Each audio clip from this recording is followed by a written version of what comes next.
இன்று இயேசு உங்களிடம் சொல்கிறார், உங்களை காயப்படுத்துபவர்களையோ அல்லது வெறுப்பவர்களையோ பார்த்து கவலைப்படாதீர்கள்.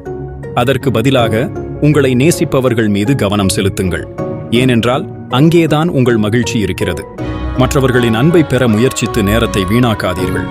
உண்மையிலேயே அக்கறை கொண்டவர்களுடன் நேரத்தை செலவிடுங்கள்.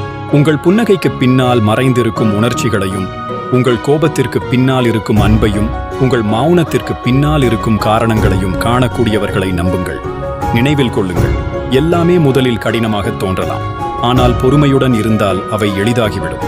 நான் பலம் கேட்டபோது கடவுள் என்னை வலிமையாக்க சிரமங்களை கொடுத்தார். நான் ஞானத்தை தேடிய போது கடவுள் எனக்கு பிரச்சனைகளை வழங்கினார். நான் செழிப்பை கேட்டேன், கடவுள் எனக்கு கடினமாக உழைக்க கருவிகளை கொடுத்தார்.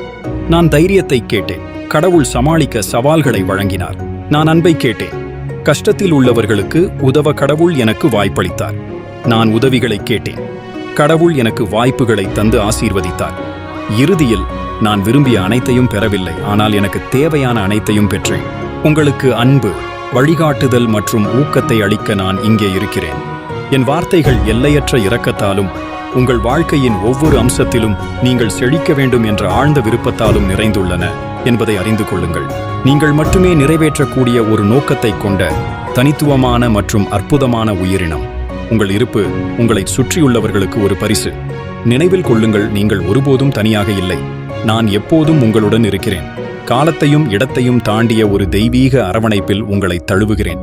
மகத்துவத்தை அடைய உங்களுக்குள் இருக்கும் ஞானம் மற்றும் வலிமையின் ஊற்றை தட்டவும். வளர்ச்சி மற்றும் மாற்றத்திற்கான வாய்ப்புகளாக சவால்களை ஏற்றுக்கொள்ளுங்கள்.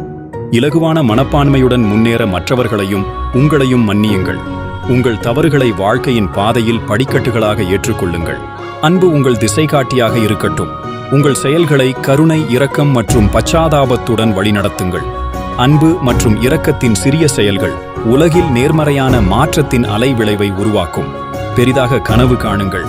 உங்கள் கற்பனையை உயர விடுங்கள். ஏனென்றால் உங்கள் கனவுகள் நீங்கள் உருவாக்கக்கூடிய யதார்த்தத்திற்கான வரைபடங்கள். பயணத்தை கொண்டாடுங்கள், சேருமிடத்தை மட்டுமல்ல. எளிமையான அனுபவங்களிலும் மகிழ்ச்சியை காணுங்கள். நன்றியுள்ள இதயத்தை வளர்த்துக் கொள்ளுங்கள். அப்போது ஆசீர்வாதங்கள் பெருகும்.